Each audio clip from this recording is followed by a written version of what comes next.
إن الحمد لله نحمده ونستعينه ونستغفره ونعوذ بالله من شرور أنفسنا ومن سيئات أعمالنا من يهده الله فلا مضل له ومن يضلل فلا هادي له وأشهد أن لا إله إلا الله وحده لا شريك له وأشهد أن محمدا عبده ورسوله يا أيها الذين آمنوا اتقوا الله حق تقاته ولا تموتن إلا وأنتم مسلمون يا أيها الناس اتقوا ربكم الذي خلقكم من نفس واحدة وخلق منها زوجها وبث منهما رجالا كثيرا ونساء واتقوا الله الذي تساءلون به والأرحام إن الله كان عليكم رقيبا يا أيها الذين آمنوا اتقوا الله وقولوا قولا سديدا يصلح لكم أعمالكم ويغفر لكم ذنوبكم ومن يطع الله ورسوله فقد فاز فوزا عظيما أما بعد يا عباد الله أولا وآخرا ينبغي لنا نشكر الله عز وجل ونحمده بما من عليه بإحسانه وجوده بالاجتماع من جديد على ذكره وشكره وحسن عبادته بإذنه. Donc on se doit encore une fois de plus et on continue et sans cesse de remercier Allah subhanahu wa ta'ala, de le louer pour ce qu'il nous a permis par sa bienfaisance et sa noblesse de pouvoir nous réunir à nouveau pour le remercier en écoutant ce rappel et également à la bienséance dans l'application de l'adoration et cela par la recherche de la science. Car sans science, il n'y aura pas d'adoration accomplie en bonne et due forme, comme vous le savez. Et la chose qui a le plus de valeur en ce bas monde pour l'être humain, c'est le ilm.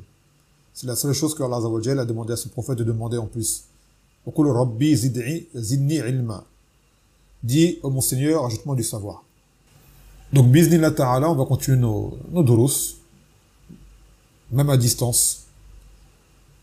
لِأَنَّ مَا لَا يُدْرَكُ كُلُّهُ لَا يُتْرَكُ جُلُّهُ. Ce qui n'est pas applicable dans sa totalité n'est pas à délaisser également dans sa majorité. Ça veut dire que ce qu'on peut faire, on le fait, comme on peut. Et là, on a d'autres solutions que de faire ces durus par le net, étant donné la distance qui nous sépare, moi étant au Yémen et vous étant ailleurs dans le monde, principalement en France. Hafizakumullah jami'an. Donc là, j'avais décidé, toujours dans la lignée par rapport au sujet de l'éducation, après avoir pris le kitab sur Adab al-Muslima, de rentrer dans un risala du même auteur, qui est Cheikh Abdullah al-Iryani al-Yamani, qui a pour titre les fatawa. Il a fait un jama des fatawa de grands savants sur les questions relatives autour de zina, la fornication. Ce péché immonde et hideux, tant réputé et pourtant tant répandu, je veux dire, et tant convoité par tant de gens. Et à la portée de tous, dans bien des endroits.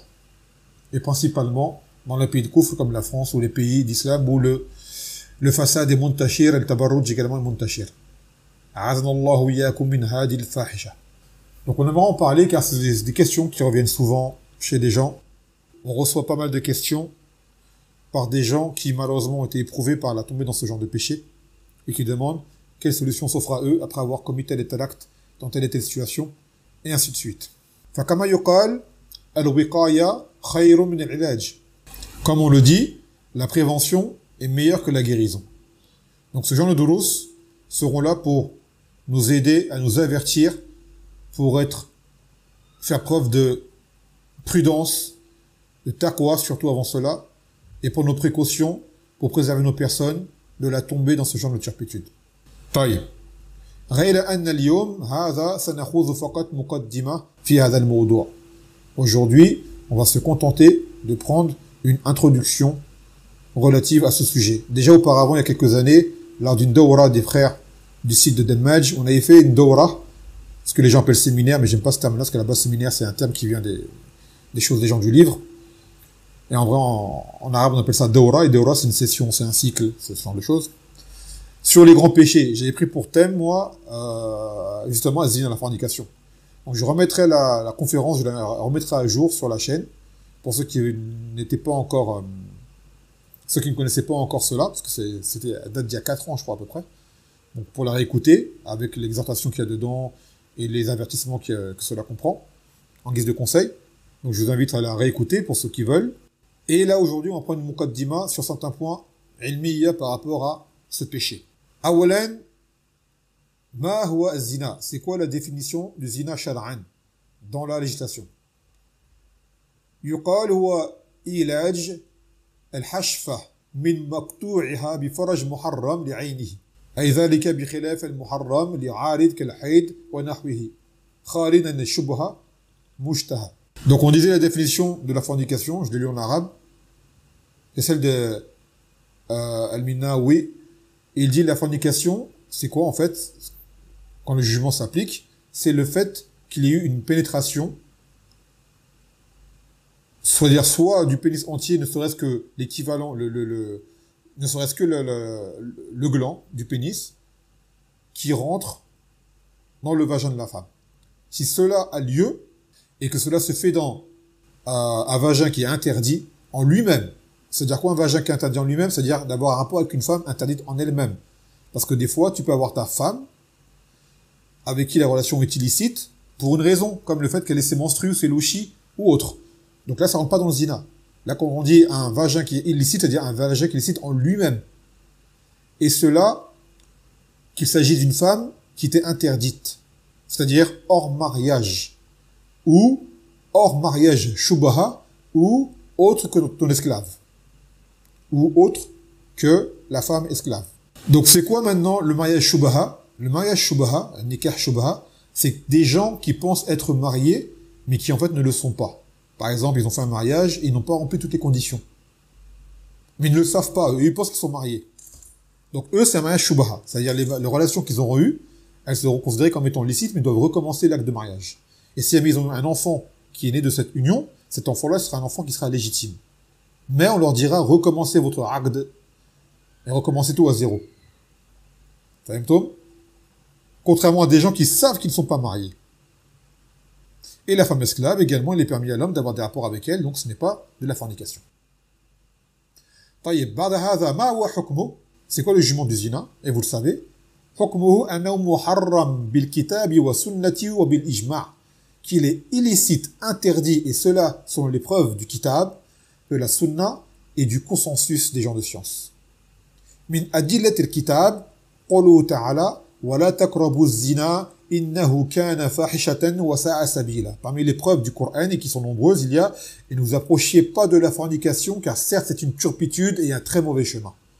Donc là, regardez bien, Allah dans le Coran, il n'a pas dit, dans cet ordre, wala taznu, ne forniquez pas. Il a dit ne vous approchez pas, c'est-à-dire tous les moyens qui mènent à la fornication deviendront eux-mêmes interdits, comme on va le citer dans les causes qui amènent à tomber dans le zina. Donc ce n'est même pas qu'on ne doit pas forniquer, on ne doit rien commettre qui soit une chose qui mène vers cela. Et les preuves du Coran sont nombreuses. وقال تعالى والذين لا يدعون مع الله إلها آخر ولا يقتلون النفس التي حرم الله إلا بالحق ولا يزنون ومن يفعل ذلك يلقى أثاما. Ceux qui n'invoquent pas avec Allah une autre divinité, qui ne notent pas la vie que Allah a rendue interdite, si ce n'est de façon légitime, et qui ne forniquent pas, car quiconque commet cela encourt une punition. C'est-à-dire celui qui invoque autre que Allah, il doit apostasier, si jamais c'est un musulman. C'est du shirk. Celui qui tue une vie, qui ôte la vie qui était interdite, il y a le prix du sang à payer. Ou une expiation à faire. Et ceux qui forniquent également, il y a une sanction que l'on va citer, Inch'Allah. Et dans la sunna, عن عبد الله بن عمرو رضي الله عنهما قال قال رسول الله صلى الله عليه وسلم لأصحابه أبايعكم على ألا تشركوا بالله شيئا ولا تقتلوا النفس التي حرم الله إلا بالحق ولا تزنوا ولا تسرقوا ولا تشربوا مسكرا فمن فعل من ذلك شيئا فأقيم عليه حده فهو كفارة ومن ستر الله عليه فحسابه على الله عز وجل ومن لم يفعل من ذلك شيئا ضمنت له على الله الجنة. Il a dit le Nabi sallallahu alayhi wa sallam à ses compagnons de porter allégeance à ne rien associer à Allah. C'est-à-dire ni shirk akbar ni asghar. Et de ne pas ôter la vie que Allah a rendue illicite. Sauf si c'est de façon légitime. Et de ne pas forniquer, hada wa shahid. Et de ne pas voler. et de ne pas consommer de substances enivrantes. Là, il dit de ne pas boire d'alcool, mais ça rentre dedans et également les drogues. Et celui qui commet une chose parmi les choses citées là, et qu'il aura subi la sentence, c'est-à-dire le had, alors cela sera une expiation pour lui. Par exemple, celui qui aura forniqué, il subit la sentence en ce bas monde, ça aura expié sa fornication. Celui qui aura volé également. Celui qui aura bu de l'alcool, ou qui sera enivré également. Sauf que le shirk, à la base, le shirk, lui, il n'y a pas d'expiation, si ce n'est que tu sors de la religion. Si ce n'est également, si tu ne fais pas tauba. Sans quoi, le gouverneur exécute l'apostat. Et c'est une exécution d'apostat. C'est pas l'expiation. C'est-à-dire, il meurt, il est kafir. Par contre, celui qui a fait du shirk akbar et qui s'est repenti, Allah Azza wa Jal accepte le repentir de tous les péchés. Et il dit par contre, celui qui aura commis un de ces actes, mais que Allah Azza wa Jal l'aura caché, c'est-à-dire que personne ne l'aura su, alors son compte, c'est Allah qui rendra des comptes auprès d'Allah Azza wa Jal. Et celui qui ne fait rien de cela, c'est-à-dire qu'il ne fait pas de shirk, qui ne vole pas, qui ne fornique pas, qui ne boit pas d'alcool, alors je lui garantis le Jannah. Voire même, on rajoute que celui qui ne fait pas de shirk, le Jannah lui garantit. Mais il est exposé à être châtié un temps pour les fautes qu'il aura commises. Cependant, sa destination finale sera le Jannah pour celui qui sera mort sur le Tawhid. Donc ça, c'est l'un des adillahs parmi les adillahs de la Sunna. Et l'ijma', le consensus, l'unanimité, a été cité par l'imam Ibn Hajar. قال عد الزنا من الكبائر وما أجمع عليه. Donc il a dit que la fornication est comptée comme étant parmi les grands péchés. Et c'est une chose sur laquelle il y a unanimité. واختلف في أيهما أشنع وأقبح هل القتل أو الزنا والصحيح أن الذي يلي الشرك في الكبائر هو القتل أي قتل النفس التي حرم الله إلا بالحق ثم الزنا. Il a dit par contre là où il y a divergence, c'est entre les savants qui disent qu'est-ce qui est pire? Est-ce que c'est le meurtre ou alors la fornication? Et le pire en réalité c'est le meurtre. Parmi les grands péchés après le shirk, c'est le meurtre. Et le fait d'avoir tué une vie illégitime. Et ensuite vient la fornication. Et la fornication, elle a différents degrés, on va en reparler également. Donc, comme on l'expliquait, hada zina min kaba'ir, c'est parmi les grands péchés. Pourquoi? Car ce péché est passible de sentence en ce bas monde et dans l'au-delà. Ce péché-là, lorsqu'il est commis, celui qui l'a commis est passible d'une sentence, un had, yuqam ali al-had fi hadhihi dunya, et il a un châtiment douloureux auquel il est exposé dans l'au-delà. Ma huwa hadha al-had fi dunya. Donc maintenant, c'est quoi cette sentence en ce bas monde? Si la personne est ce qu'on appelle un bikr. Un bikr, souvent traduit comme étant vierge, et en réalité, le mot vierge ne correspond pas. Le bikr, c'est celui qui n'a jamais connu de mariage légiféré, en fait. Donc, de base, il est censé être vierge, mais vous savez que, voilà, ça peut être une chose différente. Donc, une personne qui n'a jamais été mariée, d'un mariage légiféré, on appelle ça un bikr. Ou une personne qui a été mariée, mais qui n'a pas eu le mariage qui a été consommé, on appelle ça également un bikr. Donc, le bikr, celui qui est bikr et qui fait zina, c'est-à-dire qui n'a jamais été marié, yaqullah azza wa jal, az-zaniyatu waz-zani fajlidu kulla wahidin minhuma mi'ata jaldah. Que la fornicatrice et le fornicateur, flagellez-le, chacun d'entre eux, 100 coups de fouet. Donc là, cette sentence de flagellation, elle est pour le bikr. Tamam. Wala ta'khudhukum bihima ra'fatun fi dinillahi in kuntum tu'minuna billahi wal yawmil akhir wa liyashhad 'adhabahuma ta'ifatun minal mu'minin. Et que vous ne soyez point pris de pitié envers eux, et qu'un groupe en religion, c'est-à-dire quand la sentence est appliquée, il ne faut pas dire oh le pauvre, miskin là, et qu'un groupe de croyants assiste à cette sentence. Il faut qu'il y ait des témoins qui voient la chose. Que cela soit fait en public, et cela en guise de dissuasion pour les autres. Donc le bikr, sa sentence, c'est la flagellation. Et comme on l'explique dans le hadith du Nabi sallallahu alayhi wa sallam, que cette flagellation, une fois qu'elle a été appliquée, cela expie la faute. Cela expie la faute. Et c'est 100 coups de fouet. Al-Mursan, maintenant c'est quoi le Mursan? C'est celui qui est marié ou qui a déjà connu un mariage légiféré. Et avec un dukhul, une consommation. Donc lui, c'est quoi la sentence? Lui, c'est la lapidation. والدليل من ذلك حديث ابن مسعود قال النبي صلى الله عليه وسلم لا يحل دم امرئ مثل مؤمن أو مسلم إلا بإحدى الثلاث الزاني الثيب والنفس بالنفس والتارك لدينه المفارق للجماعة. Il a dit le Nabi sallallahu alayhi wa sallam que le sang du musulman est illicite, hormis dans 3 situations. En fait, elles sont plus, mais celles-ci sont les principales. Il a dit, en premier, le fornicateur morsen, c'est-à-dire celui qui est marié ou qui a connu le mariage. Maintenant, c'est quoi sa sentence? C'est la lapidation car le Nabi sallallahu alayhi wa sallam a déjà lapidé. Et dans le Coran, il y avait un verset qui parle de lapidation, mais qui a été abrogé verbalement, mais non pas en application. C'est-à-dire le verset n'est plus dans le Coran, on ne le récite plus.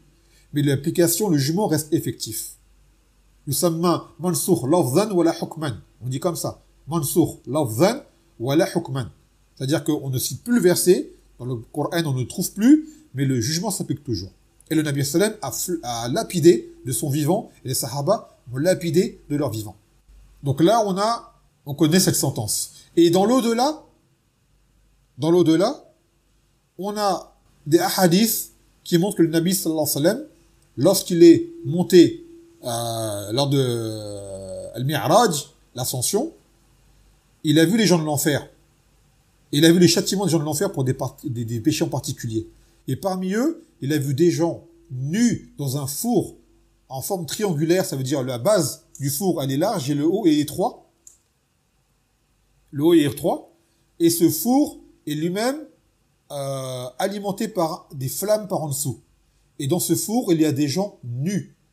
Et qu'ils sont comme en train de cuire à l'intérieur de ce four. Et dès que les flammes montent, les gens également, leur corps monte vers la partie étroite de ce triangle, en hurlant.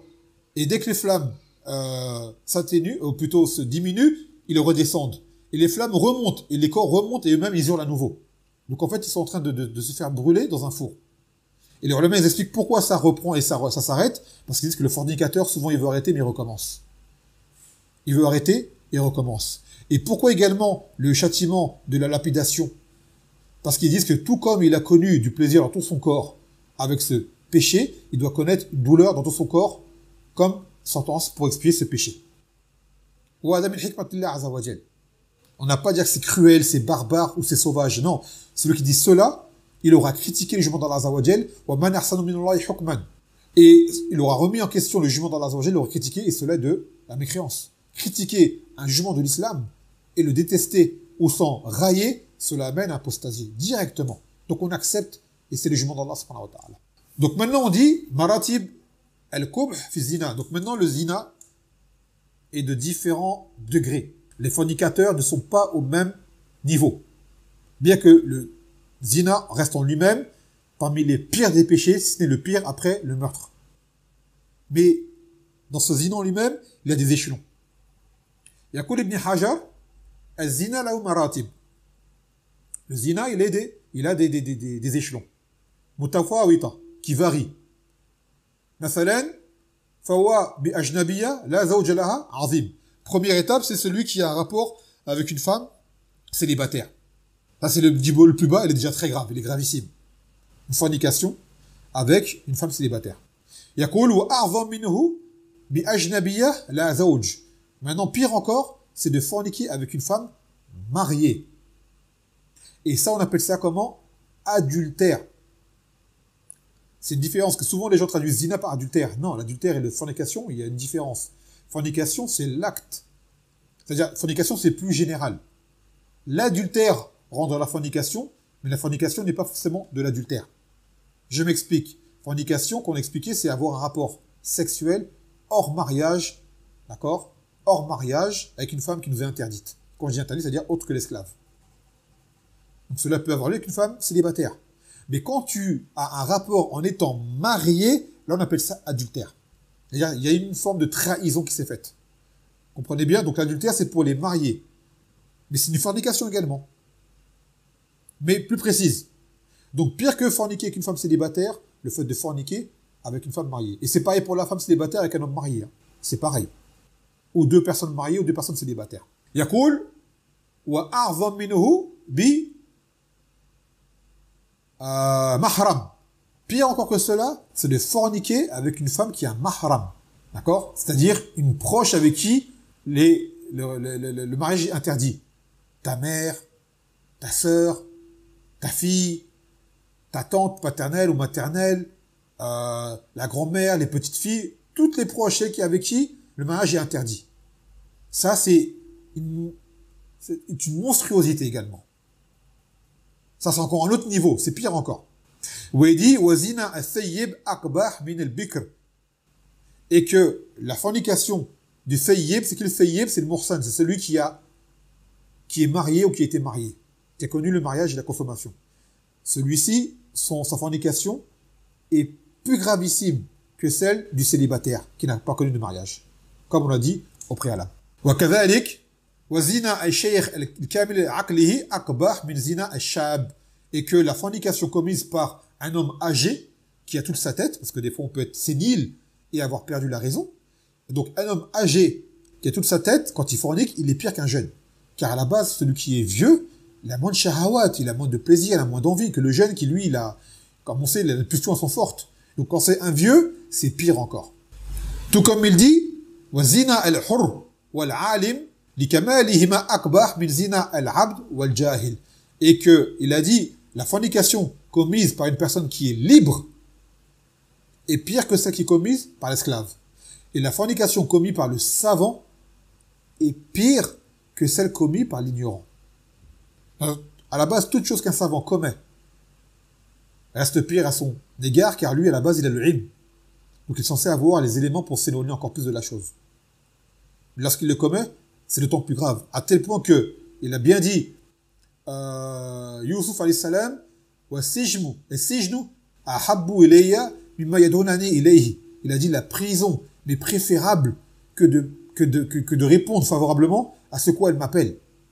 Pour vous dire que tellement la fornication c'est une chose qui est incroyable et qui est une grande tentation, que Youssouf alayhi salam a préféré aller en prison que tomber dans la fornication.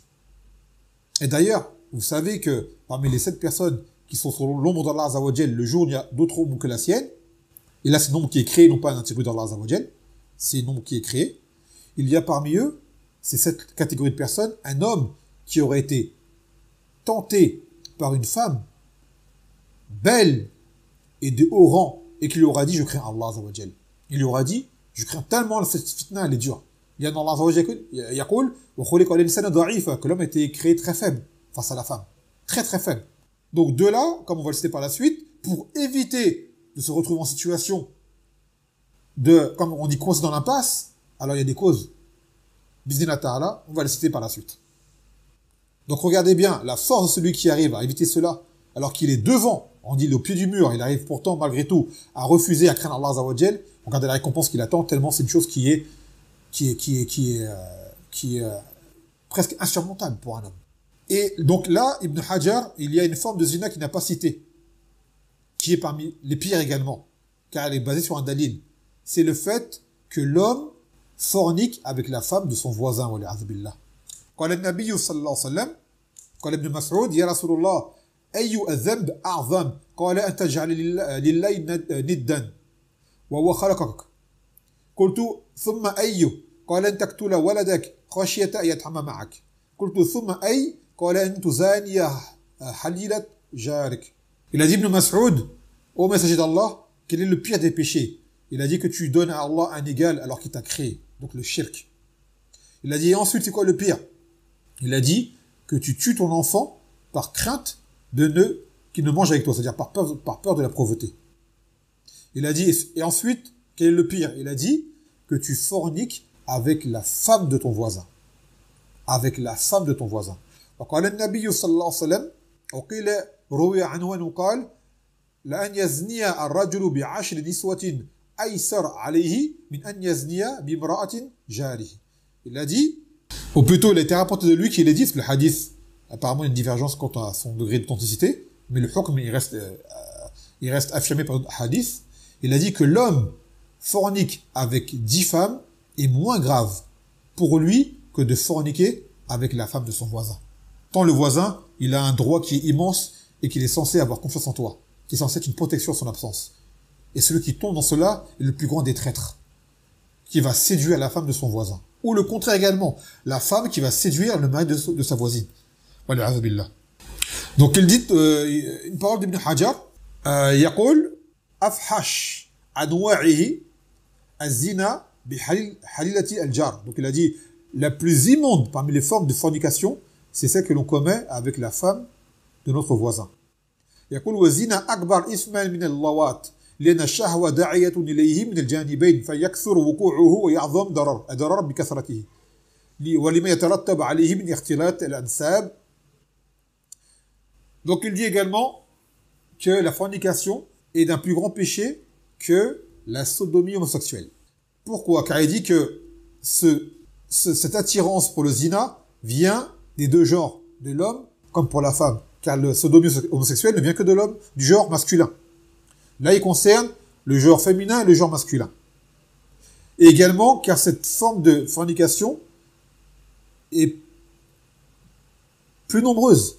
C'est-à-dire qu'on verra plus de gens forniquer, hommes et femmes, que de trouver deux hommes en train de commettre l'acte. Il y en a beaucoup aujourd'hui, mais entre l'homme et la femme, cela est plus fréquent. Et également, la relation qui se déroule entre deux hommes n'apporte pas à enfanter. Alors qu'un homme et une femme, ils vont enfanter, et cela va troubler la généalogie. Car, comme on va le citer dans les fatawa, Inch'Allah, qui vont venir, il y a une divergence, mais l'enfant qui naît de la fornication n'est pas affilié au père. Ou alors, cela peut amener à ce qu'un enfant soit affilié à un père qui n'est pas le sien. Lors d'un acte d'adultère, par exemple, et que l'époux n'est pas au courant. Mais en réalité, on va dire que l'homosexualité est un péché qui est... On va dire la fornication est un péché qui amène à plus de mal, mais l'homosexualité est un péché qui est plus immoral. En fait, il est plus immoral, car à la base, il est contre nature. Il est normal que l'homme et la femme soient attirés mutuellement l'un vers l'autre. Quant à deux hommes, c'est une chose à la base qui est impensable, et pourtant, cela s'est fait. Il était rapporté que parmi les anciens, certains ont dit, si Allah qui n'avait pas parlé du peuple de l'autre, je n'aurais jamais cru qu'un homme puisse s'accoupler avec un homme. C'est une chose qui est contre nature. Même physiquement, on n'a aucun élément qui amène à ce que cela se produise. Donc en réalité, la sodomie homosexuelle est plus immorale, est plus immonde. Mais la fornication est plus dangereuse et a plus de préjudice pour l'ensemble de la société. Et là, une parole intéressante d'Ibn Qayyim qui dit وَأَمَّا زُنَا فَجَاءَ وَصْفُهُمْ صَرِيحًا فَقَالَ تَعَالَى الْخَبِيثَاتِ لِلْخَبِيثِينَ وَالْخَبِيثُونَ لِلْخَبِيثَاتِ والمقصود لأن بيان ما في الزنا واللوط من نجاسة وخبث أكثر أغلط من سائر الذنوب ما دون الشرك وذلك لأنها تفسد القلب وتضعف توحيده جدا ولهذا كان أخضع الناس بهذه النجاسة أكثرهم شركا فكلما كان الشرك في العبد أغلب كانت هذه النجاسة والخبائث فيه أكثر وكلما كان العبد أعظم إخلاصا كان منها أبعد فليس في الذنوب أفسد القلب والدين من هاتين الفاحشتين. Subhanallah. Donc il dit, Ibn Qayyim, rahimahullah ta'ala, que Allah dans le Coran a clairement décrit les fornicateurs comme étant le khabith. Khabith, c'est une personne qui est vraiment mauvaise, infecte, pourrie, hideuse. Et que le khabith, il sera pour la khabithat. Ou le khabithat, elle sera pour le khabith. C'est-à-dire, ils vont aller ensemble. Et c'est pour dire qu'en fait, que la fornication ou la sodomie homosexuelle sont une impureté, est une infection, une souillure. Et cela, pire encore que le reste des péchés, en dehors du shirk. Et également du meurtre. Pourquoi? Car il dit que ces péchés-là corrompent le cœur et affaiblissent le tawhid énormément. Ça touche jusqu'au tawhid. C'est pour cela qu'il dit qu'une personne, les gens qui commettent le plus ce genre d'actes, c'est-à-dire la fornication et la sodomie homosexuelle, ce sont les gens qui commettent le plus de shirk, en général. C'est-à-dire tu verras chez les koufars, c'est encore plus répandu que chez les musulmans. Et plus leur shirk est grand, par exemple, tu verras les gens qui font du shirk, du pur polythéisme apparent, comme par exemple les hindous, sont de base peut-être pires que les gens du livre. Car à la base, le zina, c'est un péché qui est interdit à l'unanimité, même chez les gens du livre. À la base, c'est interdit chez eux. Forniquer est une chose qui est de base interdite chez les Nasara ou les Yahoud. Cependant, ils ont changé leur livre et sont devenus très négligents et très laxistes. Mais tu verras par exemple les hindouistes, je ne sais pas si on dit hindouiste ou hindou, commettent ce genre d'actes, par exemple, chez eux, c'est connu. Ils adorent le sexe. Vous allez trouver un pénis qui se fait adorer. Ou vous allez trouver un vagin qui se fait adorer. C'est parmi leurs idoles. Wal'iyadhu billah. Et ils commettent cela à outrance. Donc les gens, plus ils font du shirk, plus ils tomberont dans ce genre d'actes répugnants. Et plus la personne se rapproche du tawhid et de l'ikhlas, et moins elle le fera. Et moins elle le fera. Donc il dit qu'il n'y a pas de péché qui corrompt le cœur et la religion plus que ces deux péchés, qui sont la fornication ainsi que la sodomie homosexuelle. Wal'iyadhu billah. Donc maintenant qu'on a pris cette muqaddima, comme on a dit, al-ilaj ou al-wiqaya khayrun min al-ilaj, que la prévention est meilleure que la guérison. Donc maintenant, on doit connaître quelles sont les causes qui fassent que les gens tombent dans cette turpitude. Et qui dit cause de tomber implique leur contraire qui est cause de prévention. فسنذكر ما يسر الله لنا في ذلك. طبعا بعد الاستعانة بالله عز وجل والتقوى والمراقبة. Cela après avoir recherché de l'aide auprès d'Allah Azza wa Jal. D'avoir fait preuve de taqwa. Le taqwa, c'est le fait de mettre une protection entre nous et la colère d'Allah et son châtiment. Également, al-muraqaba. Al-muraqaba, c'est de sentir que Allah nous voit, nous observe. Après ces faits-là, quelles sont les causes qui permettent d'éviter la zina? Et vous verrez que toutes, elles ont un jugement dans la religion. Rahmatan lana, pour nous préserver. Toutes ces choses-là, dans la religion, elles amènent à un jugement qui rend cette cause interdite. Pour nous éviter de tomber dans cette turpitude. Après, il y a des causes qui sont liées à chacun et des causes qui sont liées aux autorités. Awalan, mimma yata'ayyan ala al-jami'. En premier lieu, parmi les grandes causes qui amènent à la tombe dans le zina, ta'khir az-zawaj, le fait de retarder le mariage sans raison valable. Car le mariage est venu pour nous protéger de cela en premier lieu. Avant de penser à fonder une famille, avant de penser à fonder un foyer, ou ainsi de suite, première chose, nous protéger de tomber dans cette turpitude.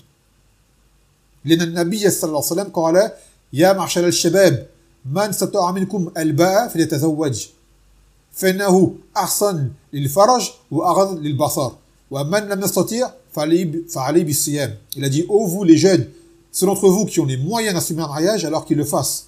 Il a dit pourquoi? Car cela protège plus pour la chasteté et permet de protéger le regard. Et celui qui ne peut pas alors qu'il jeûne. Donc c'est quoi la première cause? Pour ne pas tomber et protéger nos parties génitales de tomber dans cette turpitude. Car ne pas avoir d'enfant, ce n'est pas haram. Ne pas fonder un foyer, c'est pas haram. Mais tomber dans le zina, ça c'est haram. Donc le mariage, sa première étape, son premier objectif, c'est nous empêcher de tomber dans le haram. Donc maintenant, c'est quoi les causes qui font que les gens aujourd'hui tardent dans le mariage? En général, c'est l'école, d'accord? Pour avoir un diplôme, les études. Non, j'attends d'avoir mon diplôme pour avoir un travail, avoir une situation, ainsi de suite. Je suis trop jeune. Alors qu'en réalité, en islam, à partir du moment où tu es bas à lire, tu peux te marier en tant qu'homme. Maintenant, c'est vrai que il faut également la mentalité qui va avec, c'est sûr. D'accord? On va pas marier une personne qui est encore puérile, qui est immature. C'est certain. Mais à la base, en islam, on va dire qu'un mariage, si se faisait alors que tu es encore jeune, comme on dit, il serait valide. On ne dit pas les trop jeunes, il n'y a pas chez nous 18 ans, en dessous de 18 ans, tu peux pas te marier. C'est pas vrai, ça, en islam. C'est pas vrai. Tu te maries avant, ton mariage, il est valide. T'es marié. Mais, après, on prend en compte la situation de la personne, est-ce qu'elle est apte? Mais souvent, les gens le sont, mais ça vend des excuses comme le fait de, je suis à l'école, je veux mon diplôme avant de me marier. Mais est-ce que l'école l'empêche de tomber dans le zina? Non. Est-ce que son diplôme le protège de tomber dans le zina? Non. Est-ce que le fait d'avoir une situation sociale le préserve? Non. T'en as plein, ils attendent tout cela et ils tombent dans le zina malgré tout. D'autres qui disent, j'attends d'avoir un travail pour me marier. Ou d'autres qui ont des critères physiques excessifs. Je veux que la femme ressemble à telle et telle chose. Ou la femme a dit, non, je veux un homme qui est de telle et telle carrure. Ou alors des demandes de moyens abusifs. Ou alors un mahar, une dot qui est trop élevée. Ce qui empêche l'homme de se marier. Il veut se marier, mais la famille ou la femme réclame un dot qui est trop élevé. Il n'arrive pas. Ça, c'est beaucoup dans les pays d'islam, ça, vous allez trouver ça. Ou également, il y a l'irresponsabilité des tuteurs. Leurs filles veulent se marier, non, ils disent non, t'es trop jeune. Elle veut se marier, elle a peur pour elle, non, t'es trop jeune. Ou un homme vient se présenter, non, il n'est pas du pays, il n'a pas ceci, il n'a pas cela. Ainsi de suite. Des critères qui sont en islam qui sont pas recevables. La fille, elle a trouvé un prétendant qui lui correspond, qui est de bonne religion. Non, le père, il vient, il fait barrière pour des choses qui ne sont pas valables. Le grand frère, le grand-père, ainsi de suite. Pour eux, impose des critères qui ne sont pas nécessaires. Et qu'est-ce qui se passe par la suite? Des catastrophes, malheureusement. Waliyaz billah. طيب ثم عندنا البصر, le regard. Le regard. هذا من أعظم من يكون غض البصر. كما قال تعالى قل للمؤمنين يغضوا من أبصارهم ويحفظوا فروجهم. Dis aux croyants qui baissent leur regard. Et c'est quoi après la suite? Et qu'ils préservent leur sexe. Regardez bien, qu'ils baissent le regard et qu'ils préservent leur sexe. Donc c'est pourquoi on baisse le regard? Parce que cela peut déclencher par la suite. Et le verset est venu également pour les femmes. Et dit aux croyantes qu'elles baissent leur regard également et qu'elles préservent la partie intime. Donc le hukm, il est valable pour les deux. L'homme comme pour la femme. Et baisser le regard sous toutes ses formes, en toute situation, que ce soit dans la rue, et que ce soit également par Internet, que ce soit par la télévision. Tout ça, c'est la même chose. Regarder un sexe opposé en vrai ou derrière un écran, c'est la même chose. Ce regard n'est pas permis. ويقول ابن القيم رحمه الله تعالى والنظر أصل عامة الحوادث التي تصيب الإنسان فإن النظرة تولد خطرة ثم تولد الخطرة فكرة ثم تولد الفكرة شهوة ثم تولد الشهوة إرادة ثم تقوى فتصير عزيمة جازمة فتقع الفعل ولا بد ما لم يمنع منه مانع وفي هذا قيل الصبر على غض البصر أيسر من الصبر على ألم ما بعده. Il a dit Ibn al-Qayyim que le regard c'est la base de tous les faits par la suite qui atteignent la personne. Ça commence par le regard. Car ce regard engendre une idée. Attends, une idée. Puis cette idée, elle engendre une réflexion, une méditation. C'est-à-dire que tu as une idée, après tu commences à y réfléchir. Ensuite, cette réflexion, elle engendre quoi? Une envie. Puis cette envie, elle engendre quoi? Un désir. Puis ce désir s'accentue et devient une détermination. C'est-à-dire tu dis, cette chose-là, je la veux et je fais en sorte de la voir. Et ensuite, il arrive ce qu'il arrive. Là, il parle de façon générale, pas forcément que de la fornication, mais toute chose que l'homme entreprend, ça a commencé en général, par un regard. Et ça peut être dans le halal, comme ça peut être dans le haram. Mais là, on parle d'un côté du haram. Donc il a dit, une fois qu'il est déterminé à voir la chose, celle-ci, en généralement, se concrétise. Sauf si un empêchement provient. C'est pour ça qu'il dit que, en réalité, patienter sur le fait de... Parce que regarder, c'est une chose qui est tentant. C'est très tentant de regarder. Mais patienter sur ce regard est plus facile que de patienter sur la douleur que va engendrer le péché causé par ce regard. Wallah. Vaut mieux baisser les regards, ne pas regarder ce qu'on n'a pas regardé, plutôt que subir ce qu'on va subir par la suite à cause de ce regard. Même si on n'agit pas, ce que tu auras vu va t'obséder, va te perturber, va te, comme on dit, te hanter. Puis, nous avons, comme parmi les pires des causes, al-ikhtilat bin al-jinsayn, la mixité entre les deux genres. Il a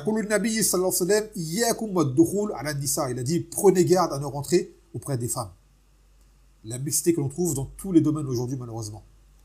Cette mixité est parmi les pires causes qui amènent à tomber dans cette turpitude. وقال الشيخ الإسلام ابن تيمية رحمه الله تعالى فالرجل إذا اختلطوا فالرجال إذا اختلطوا بالنساء كان بمنزلة اختلاط النار بالحطب. Il a dit, le Cheikh l'Islam, que lorsque les hommes se mélangent aux femmes, cela c'est comme mélanger les fagots de bois avec le feu. Qu'est-ce qui se passe? Les fagots de bois sont un combustible, donc le feu va augmenter. Donc cette mixité amène à cela. C'est mettre du feu dans le bois. Peut-être même, comme on dirait aujourd'hui, mettre de l'huile sur le feu. Et fait partie de l'irtilat qu'on appelle al-khalwa, ce qu'on appelle l'isolement. C'est-à-dire qu'un homme se retrouve seul avec une femme. وقال النبي صلى الله عليه وسلم لا يخلون الرجل بامرأة فإن الشيطان ثالثهما. Il a dit que un homme ne doit pas s'isoler avec une femme, car Shaitan sera le troisième. Shaitan sera le troisième. Et cet isolement, sachez-le, qui peut être physique, comme il peut être par correspondance. Physique, c'est-à-dire que tu te trouves dans un lieu seul avec une femme, l'ascenseur, la voiture, une pièce, et ainsi de suite. Mais également, vous l'avez par sur les réseaux sociaux. Par exemple, les gens qui s'envoient des messages privés, ce qu'ils appellent DM, ou les gens qui communiquent par téléphone. Une femme qui va appeler un homme par téléphone, par message, à l'abri du regard de tout le monde. Ils commencent à communiquer l'un avec l'autre. Car chez les faussaires, chez les pervers, c'est du direct. Ils vont parler ensemble normal. Mais chez les gens d'istiqama, ça va être quoi? La choubouette, ça va être par la porte du mariage. Ça veut dire, en fait, ils disent, on communique, mais pour se connaître, c'est pour le mariage, en fait. Il n'y a rien derrière. Ça, c'est une choubouette de shaitan, en réalité. Car souvent, ça dérape. Wallahi, dans 90% des cas, ça dérape. Et en plus, cela va amener à transgresser les règles de rencontre de la khidba. Parce que cette personne-là, ces deux correspondants, cet homme et cette femme, vont correspondre ensemble. En privé, par téléphone ou autre. Donc ils vont commencer, ce qu'on appelle le ishq qui va rentrer, c'est-à-dire la passion. Shaitan va faire croire qu'elle est la femme qui était promise, et ainsi de suite. Donc ce qui pense être de l'amour qui va naître. Il décide de se marier. Et là, malheureusement, le wali vient, il dit non, je suis pas d'accord. Peut-être pour des raisons valables. Il va dire, lui, il y a des choses en lui qui me plaisent pas. Qu'est-ce qui va se passer? Ils sont déjà épris l'un pour l'autre. Ils vont faire ce qu'on appelle du hors-piste. Et là, il va se passer des catastrophes. Donc, on dit aux gens de craindre Allah Azza wa Jal que les hommes et les femmes ne communiquent pas en privé via les messages privés. Et ni par téléphone, ce genre de choses. Car ça, c'est une porte qui va amener à des catastrophes. Après, dans des cas, il est permis qu'une femme communique avec un homme pour des choses d'ordre, masalan, professionnel ou autre, dans la limite du besoin. Ce n'est pas interdit dans l'absolu, mais tant que c'est évité, vaut mieux l'éviter. Car souvent, ça a tendance à s'élargir par la suite. Mais ce qu'il y a de pire, justement, c'est ça, là. Les WhatsApp, les Telegram, sur ce qui s'ensuit, les messages privés sur tous les réseaux sociaux que vous connaissez, les Snap, les Insta, ce genre de choses. Quand l'homme se met à parler avec la femme. Ou alors, quand les hommes font des choses sur les réseaux comme, par exemple, X, dans son Twitter, une femme vient et commente. Un commentaire qui est agréable. Ça va faire quoi? Ça va tirer le regard. Et l'homme va commencer peut-être à être tenté à vouloir communiquer en privé avec la femme. Et ainsi de suite. Et t'en as souvent, ils font ça, après ils n'assument pas. Une fois qu'ils sont dévoilés, ils disent, il a voulu me séduire. Il a voulu me parler. Ainsi de suite. On dit à la base, t'as ouvert ta porte pour que cela arrive. T'as ouvert ta porte à communiquer avec lui. Au début, être consentante ou être consentant. Et une fois qu'ils sont dévoilés, ça se désavoue l'un et l'autre. Wallah azbillah. Et personne ne veut reconnaître sa faute au début d'avoir ouvert la porte. Donc c'est quoi souvent l'argument? C'est apprendre à se connaître, ils disent. On veut apprendre à se connaître pour avoir une relation plus durable. On dit, Wallah, vaut mieux pour toi une relation qui est courte dans le halal, qui est comme ça dans le halal, plutôt qu'une longue qui débute par le haram, ou qui dure sur le haram. Sache-le. Et les gens, ils ont dit, ouais, mais j'ai peur si je me marie après ça divorce. Il dit, vaut mieux pour toi que tu divorces 1000 fois après avoir été marié dans le halal, que forniquer une seule fois. Et ce moyen-là t'amènera à tomber là-dedans. Il a Allah. Tu ouvres des portes. Et si le jour cela arrive, là, t'as le munna ila nafsak. Tu ne pourras te faire de reproches qu'à toi-même. D'avoir ouvert la porte à cette communication intime et privée qui a amené à des déboires par la suite. كذلك عندنا من أسباب التبرج. Le tabarruj, qui est ce qu'on appelle l'exhibition. C'est-à-dire que les femmes sortent habillées de façon non légiférée. À la base, قال تعالى ولا تبرجنا تبرج الجاهلية الأولى ولا تبرجنا تبرج الجاهلية الأولى. C'est-à-dire ne vous exhibez pas comme le faisaient les femmes dans la jahiliya, à sortir au milieu des hommes et de façon découverte, tenue non légiférée. Et ces tenues-là, ça diffère. T'as des femmes, elles ont ce qu'on appelle un voile sur la tête, mais elles ne sont pas mutahadjibat. Ce n'est pas un voile qui est légiféré. T'en as, elles croient qu'elles sont couvertes, elles ne sont pas couvertes. Le voile qui est légiféré, c'est le djilbab. Et le visage doit être couvert selon la vie authentique. Et tout cela, on en a parlé dans le ders qui parle des comportements de la femme musulmane pour ceux qui veulent y retourner. Également, les femmes qui sortent trop. La sortie excessive de la femme. c'est la cause de tentation pour l'homme, ce qui amène à tomber dans les tentations. Le parfum également, la femme qui sent parfumée. Donc, le Nabi sallallahu alayhi wa sallam, celle qui sent parfumée, c'est une zania. Et attention, ce tabarrouj, faut pas croire, on peut trouver chez les hommes également. Les hommes qui font du sport, par exemple, qui ont une carrière athlétique, qui mettent des vêtements moulants, même chez les frères. Attention, les frères. Ça, c'est une fitna pour la femme également. Ne provoquez pas les femmes. Ne provoquez pas les femmes. Souvent, on parle de la femme tabarrouj. Non, mais à la base, c'est chez la femme. Il y a des hommes également qui le font, qui provoquent les femmes en s'habillant de sorte à ce qu'elles voient également leurs atouts physiques. Volontairement. وهذا كذلك من الفتنة. ثم عندنا استماع إلى الأغاني. Écouter de la musique. Écouter de la musique. Vous savez que la musique à la base en islam, c'est interdit. وقال الفضيل بن عياض الغنى رقية الزنا أي أنه السبيل هو الداعي إليه والمرغب فيه. Il a dit, Al-Fudayl, que la musique, c'est un chemin qui mène vers la fornication.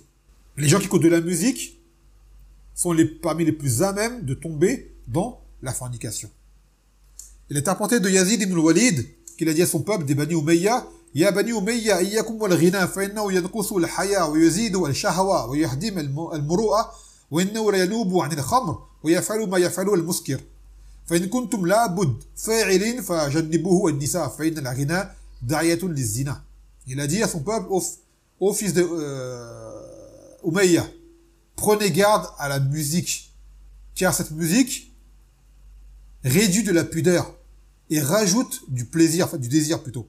Ça accentue le désir et ça détruit la moralité, les valeurs humaines. Et cette musique peut enivrer comme le fait l'alcool. C'est-à-dire que celui qui écoute de la musique pourra agir comme agirait une personne qui est ivre. Il a dit, si jamais vraiment vous le faites, c'est-à-dire vous écoutez de la musique, alors éloignez-en les femmes. Parce que il a dit que la musique, c'est une chose qui appelle à la fornication. Et une fatwa de Cheikh Ibn Baz qui dit, الاستماع إلى الأغاني لا شك في حرمته ومع ذلك لأنه يجر إلى المعاصي كثيرة وإلى فتن متعددة ويجر إلى العشق والوقوع في الزنا والفواحش واللواط ويجر أيضا إلى معاصي أخرى من شرب المسكرات ولعب القمار وخرطة الأشرار وربما أوقع في الشرك والكفر بالله على حسب أحوال الغناء واختلاف أنواعه. Il a dit Cheikh Ibn Baz que le fait d'écouter de la musique, il n'y a aucun doute sur le côté haram que cela comporte. Et que cela également engendre ou amène à d'autres péchés et d'autres fitanes, nombreuses fitanes. Comme par exemple le côté passionné, ce qu'on pense être de l'amour, ce n'est pas de l'amour, c'est de la passion. Pour l'homme comme pour la femme. Cela éveille les sentiments et les émotions. Également, cela fait tomber, ça le shahid, dans la fornication, dans les turpitudes et dans la sodomie homosexuelle, al-liwat. Vous savez qu'il y a des musiques qui sont faites exprès pour ça et qui parlent que de ça. Dans les clips, vous voyez que ça. Et les chanteurs, les chanteuses sont habillés de sorte à provoquer cela. Vous le savez très bien. Également, cela incite à boire de l'alcool. Et vous savez également à prendre des drogues. Car aujourd'hui, les chanteurs et les chanteuses font l'apologie des substances enivrantes. Et au jeu de hasard. Et également, cela amène à se mélanger aux gens du mal. Il a dit, et probablement cela peut faire tomber dans le shirk et dans le koufr. Non, parce qu'il y a des chanteurs et des chanteuses qui ont des paroles de koufr et de shirk, et que les gens écoutent et achètent et apprécient et aiment, ou commettent des actes de shirk et de koufr à cause de cette musique qu'ils écoutent. Et cela en fonction des diverses formes de musique. Car il y a des musiques qui n'ont pas de paroles et des musiques qui ont des paroles. Parmi les causes, tark et ta'addoud, le fait de délaisser la polygamie également. La polygamie, pourquoi ? Car vous savez que les femmes sont bien plus nombreuses que les hommes. Bien plus nombreuses que les hommes. Donc ces femmes, si on devait amener à ce que les hommes soient mariés, ces femmes seules, qu'est-ce qu'elles feraient? Elles-mêmes, elles ont des besoins, elles ont des envies. Qu'est-ce qu'elles feraient? À se retrouver à les séduire, les femmes, les autres. À les séduire les époux, les autres femmes, quitte à faire du haram. Donc c'est quoi la solution? C'est qu'un homme qui a la koudra, qui se voit être juste, qui prenne plusieurs femmes. Car vous avez également beaucoup d'hommes, une seule femme ne leur suffit pas. Qu'est-ce qui leur arrive également à ces gens-là? Ils tombent dans la fornication. Afouad, ils tombent dans l'adultère. Ils tombent dans l'adultère. Regardez le nombre d'histoires d'adultère d'hommes qui trompent leurs femmes. C'est quoi en fait la réalité? C'est que l'homme, il a des shahwat qui sont fortes. Vous allez quasiment jamais trouver chez les koufars ce qu'on appelle un couple fidèle. Et si jamais l'homme est fidèle, c'est parce qu'il y a une chose qui l'a empêché d'agir. Et non pas que lui hein, lui, ne va pas le faire. Peut-être qu'il n'a pas eu l'occasion de le faire, c'est tout. Mais si l'occasion se présente, vous allez voir à qui vous avez affaire. Parce que l'homme, tu vous pouvez lui donner la femme la plus belle du monde et être l'homme le plus amoureux du monde, il sera toujours attiré par un autre. Toujours. C'est comme ça que l'être humain a été fait. Comme quand l'État là, et que l'homme a été créé faible. Donc la solution c'est quoi? C'est qu'il lui est permis d'avoir plusieurs femmes. Avec des règles, bien évidemment. Et la principale, d'être juste envers elle. Et quand la polygamie est délaissée, alors cela amène à ce que l'adultère soit commis. À outrance, à tout va, à foison, en toute situation, et dans tous les lieux, même en pays d'islam. Donc on dit aux sœurs de craindre Allah Azzawajal et de ne pas priver leur mari de ce droit qu'Allah leur a donné. Car cela va amener un grand façade sur terre. C'est une injustice que la femme vienne combattre la polygamie et elle contribue à ce que des femmes soient privées de ce droit de pouvoir avoir des rapports dans le licite et d'être prises en charge par des hommes. C'est de l'égoïsme et de l'injustice. Sachez-le bien. Donc là, on a cité les causes qui étaient liées par rapport au choix de chacun. Après, il y a les causes qui, elles, sont liées aux autorités. Entre autres, celle qu'on a citée tout à l'heure en premier, que le tuteur fasse obstacle au mariage sans raison légitime. Cela va peut-être causer que la jeune fille va tomber dans le haram. À cause du tuteur qui n'aura pas fait son rôle. On ne dit pas qu'elle est innocente, elle sera blâmable, elle sera coupable. Mais il y aura eu un facteur qui aura causé sa tombée dans le zina, c'est que son tuteur ne l'aura pas permis de pouvoir assouvir ses envies et ses besoins dans le halal. Et également, il y a ce qu'on trouve chez les gouverneurs, qu'Allah les guide, qui mettent des lois en place permettant aux gens de tomber dans la fornication. Qui ne mettent pas justement des barrières pour empêcher que cela se produise. Comme on le voit aujourd'hui dans tous les domaines, la mixité qui est présente, la musique qui est vendue de façon publique, l'alcool qui est vendu dans certains pays, les concerts de musique, les rencontres sportives, toutes ces choses-là, qu'à la base les gouverneurs devraient interdire. Cependant, ils ne le font pas. Et cela, à cause de la faible foi, dont beaucoup d'entre nous sont atteints. Cela ne fait pas sortir de l'islam. Cela est une erreur dont ils rendront compte au Qiyamah, de ne pas avoir appliqué également les lois d'Allah Azzawajal. Et entre autres, d'avoir abandonné la sharia. Pourquoi? Car si la sharia a été appliquée et que le had du zina a été appliqué, wallah, vous verrez beaucoup moins de gens tomber dans le zina, ne serait-ce que par peur de subir cette sentence, de se faire flageller pour le bikr ou d'être lapidé pour le mursen ou le sayyib. Et tout cela, on prendra un tafsil dans les fatawa qu'on lira, les conditions pour flageller ou pour lapider ou ce qui s'ensuit. Là, c'est juste mon code d'ima par rapport à ça. Introduction. Cette introduction, je précise, elle n'est pas du livre. C'est une recherche personnelle que j'ai faite. Elle n'est pas dans le livre. Le livre, on n'est pas encore rentré dedans. Inch'Allah, ce sera dans le ders qui vient demain. Maintenant, on finit par une fausse cause que les gens prennent, soi-disant pour se préserver du zina. Quelle est-elle? Le summum bil-istimna ou al-ada sirriya, ce qu'on appelle en français la masturbation, qu'on trouve chez les hommes comme chez les femmes. Cette masturbation, sachez qu'elle est une infraction et qu'elle n'est pas une cause de préservation, jamais de la vie. Et que se masturber, bien qu'il y ait une divergence entre les ulama, est-ce que cela est permis ou pas? Le authentique, c'est que cela est interdit. Allah Azza wa Jal, وَالَّذِينَ هُمْ لِفُرُوجِهِمْ حَافِظُونَ إِلَّا عَلَى أَزْوَاجِهِمْ أَوْ مَا مَلَكَتْ أَيْمَانُهُمْ فَإِنَّهُمْ غَيْرُ مَلُومِينَ وَمَنِ ابْتَغَى وَرَاءَ ذَلِكَ فَأُولَئِكَ هُمُ الْعَادُونَ. Il a dit dans le Coran, ceux qui préservent leur partie génitale, leur sexe, sauf d'avec leurs épouses ou leurs époux, ou ce que leur main procède, c'est-à-dire que les hommes avec la femme esclave. Donc ceux-là n'ont pas de reproche, c'est-à-dire ceux qui ont des rapports dans le mariage ou les hommes qui ont des rapports avec la femme esclave, ils n'ont aucun reproche. Il a dit par contre celui qui recherche en dehors de cela les transgresseurs. Donc quand tu vas te masturber, toi l'homme ou toi la femme, tu sors des limites légiférées du mariage. Car cela se commet par ta propre main. Alors que le commettre par la main du conjoint, cela est permis. D'accord? Que l'homme se fasse masturber par sa femme, cela est permis. Que la femme se fasse masturber par son mari, cela est permis. Mais quand cela se fait par soi-même, là. Et sachez que les ulama qui l'ont permis, ne l'ont permis que pour celui qui craindrait de tomber dans le farsha. C'est pas une permission dans l'absolu. C'est pour celui qui dit, si jamais je ne fais pas ça, je vais tomber dans l'interdit. Mais on dit si jamais cela avait été légiféré, il y aurait eu un délil, car cela existait depuis longtemps, la masturbation. À l'époque des Sahaba, cela était connu. Ils appellent ça l'ada sirriya. Il y a d'autres termes qui montraient que cela était connu à leur époque. Et pourtant, il a dit quoi le Nabi sallallahu alayhi wa sallam, comme dans le hadith qu'on a pris tout à l'heure, que celui qui ne peut pas se marier, qu'il jeûne. Sinon, on aurait dit qu'il se masturbe. Pas peur de tomber dans le farsha. Non, il a dit qu'il jeûne. C'est le siyam, c'est le jeûne qui vient pour te protéger. Donc se masturber, sachez que ce n'est pas une cause de protection. C'est une chose qui est interdite. Et en plus, celui qui se masturbe, généralement, il cause une addiction en cela. Après, il devient addict à cette chose-là. Et même les médecins, les vrais médecins fiables et conseillés, disent que la masturbation engendre bien des préjudices sur la santé par la suite. Donc voilà, c'était cette muqaddima qu'on voulait prendre par rapport à la suite du kitab qui viendra par la suite. Bismillah, afin en guise d'avertissement et de conseils. Et au fur et à mesure, dans le kitab, on prendra des masaïl avec les aqwal des ulama sur des questions particulières. Bismillah ta'ala.